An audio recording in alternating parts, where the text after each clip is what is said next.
बच्चों good morning. आज आप सबको हम पढ़ाएंगे प्रेजेंट परफेक्ट कॉन्टिन्यूअस टेंस के नेगेटिव और इंट्रोगेटिव सेंटेंस का अनुवाद हम किस प्रकार करेंगे। बच्चों जैसा कि हम इसके अफर्मेटिव सेंटेंस में सारे नियम बताए थे कि इसमें हैज बीन, हैव बीन सहायक क्रिया लगेगी और हेल्पिंग वर्ब में और मेन वर्ब में आईएनजी बढ़ाएंगे तथा जो समय दिया रहता है उसके लिए सिंस और फार का प्रयोग करेंगे। सिंस और फार कहाँ लगेगा ये भी मैंने बता दिया था। तो आइए अब नेगेटिव सेंटेंस को देखते हैं। नेगेटिव सेंटेंस, नेगेटिव सेंटेंस जैसा कि सभी जानते हैं कि जिसमें नहीं आया रहे, जहाँ पर जिस वाक्य में ना, नहीं, कभी नहीं ये सब आता है उसे ही नेगेटिव सेंटेंस कहते हैं। तो जब कोई नेगेटिव सेंटेंस आ जाए प्रेजेंट परफेक्ट कॉन्टिन्यूअस टेंस का, तो उसमें हम हैव और हैज के बाद नॉट लगाते हैं। ठीक है, देखिए इसका प्रोफार्मा इस प्रकार होगा। पहले हम सब्जेक्ट लिखेंगे, फिर हैज और हैव में से जो लगेगा उसे लिखेंगे, फिर इसके बाद नॉट लगा देंगे, फिर इसके बाद बीन। ये बीन शब्द हमेशा मेन वर्ब के पास रहेगा। बीन, फिर वर्ब, वर्ब में आईएनजी रहेगी। ठीक है, फिर इसके बाद ऑब्जेक्ट आएगा और फिर इसके बाद अदर्स आ जाएंगे, अदर शब्द जितने भी हैं, और फिर सिंस फॉर, सिंस या फॉर जो लगेगा उसे लगा देंगे, और फिर वो जो टाइम दी रहेगी है ना, जब से समय जहाँ से शुरू हो रहा है कार्य वो जो टाइम है उसको फिर लगा देंगे। तो इस शेप में हम करेंगे। उदाहरण के लिए जैसे बच्चे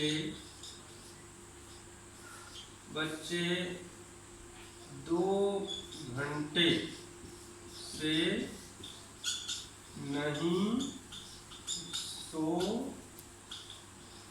रहे हैं। बच्चे 2 घंटे से नहीं सो रहे हैं, ये एक वाक्य है। इसमें चूंकि नहीं आया है तो नेगेटिव सेंटेंस है। अब देखिए इसका अनुवाद कैसे करेंगे। द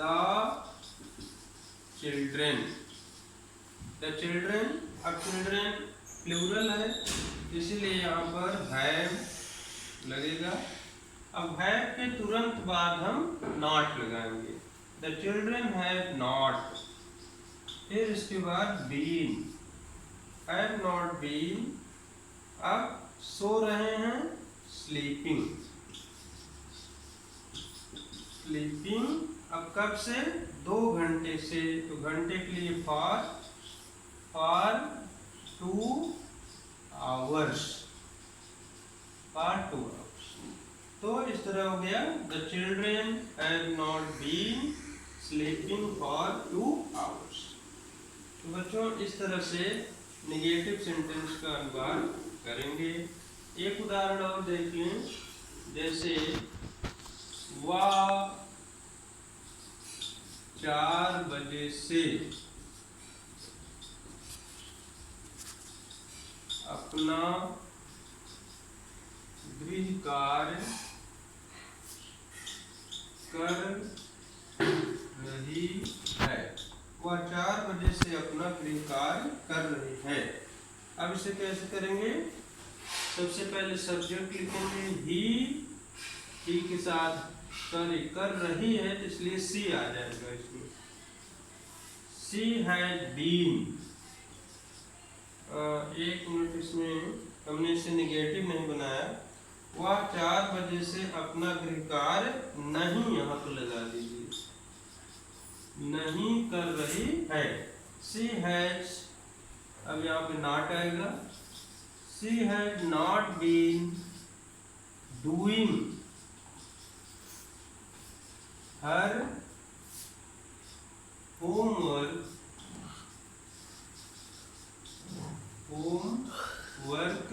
अब कब से है? 4 बजे से। Since 4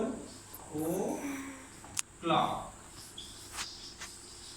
since 4 o'clock। इस तरह हो गया she have not been doing her homework since 4 o'clock। बच्चों ये तो नेगेटिव सेंटेंस रहा। अब हम इंट्रोगेटिव सेंटेंस के कुछ वाक्य करके दिखाते हैं। इंट्रोगेटिव सेंटेंस जैसा कि मैंने बार बार बताया है कि 2 तरह के होते हैं, एक यस या नो आंसर टाइप और एक WH टाइप। तो यस या नो आंसर टाइप के जो वाक्य होते हैं उसमें क्या शुरू में लगा रहता है, और WH टाइप के जो होते हैं उसमें प्रश्नसूचक शब्द वाक्य के बीच में आता है। तो जब क्या शुरू में लगा रहे तो उसकी अंग्रेजी भी हम हेल्पिंग वर्ब को बनाते हैं, हेल्पिंग वर्ब वहां रख देते हैं। तो जैसे देखिए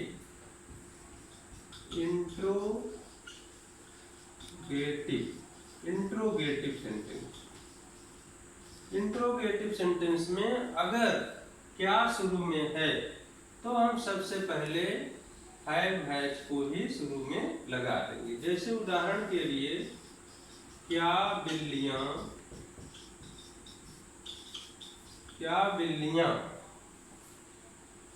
3 माह से इस घर में रह रही हैं। क्या बिल्लियां 3 माह से इस घर में रह रही हैं। अब ये क्या शुरू में लगा है इसलिए यस या नो आंसर टाइप है। अब इसकी अंग्रेजी हम लिखेंगे सब्जेक्ट के अनुसार। बिल्लियां बहुत सी हैं इसलिए हैव कर देंगे। Have the cats been living इस घर में, इन दिस हाउस अब कब से रह रहे हैं? 3 माह से, फॉर 3 months। तो इस तरह से ये सेंटेंस का आंसर हो गया, बन गया, अनुवाद हो गया। तो इसी तरह यहाँ हैज भी लग जाएगा अगर ये सिंगुलर सब्जेक्ट होगा तो। अब देखिए अगर ये प्रश्न सूचक शब्द बीच में आता है, जैसे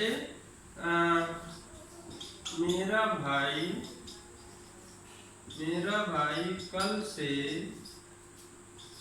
स्कूल में क्या कर रहा है। मेरा भाई कल से स्कूल में क्या कर रहा है, यहाँ क्या बीच में आ गया।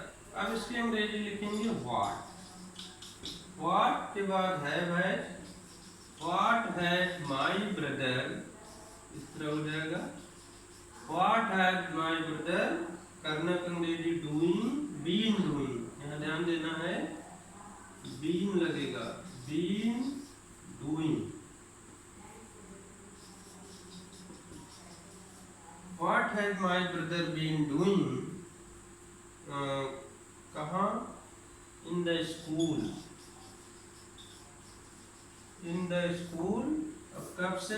कल से, हो जाएगा सिंस, कल का हो जाएगा यहाँ स्टरडे, सिंस स्टरडे। तो इस तरह से देख रहे हैं बच्चों, अगर बीच में प्रश्न सूचक आता है कोई भी, उसी की इंग्लिश पहले लिखिए, और शुरू में क्या रहे तो हैव हैज पहले लगाइए, मेन वर्ब में ING लगाइए, उससे पहले बीन जरूर लिखिए, ठीक है। तो इसे देखते हुए दोनों उदाहरण जो मैं सेंटेंस दूंगा उसे सब लोग करेंगे और इसको सीखेंगे। Thank you.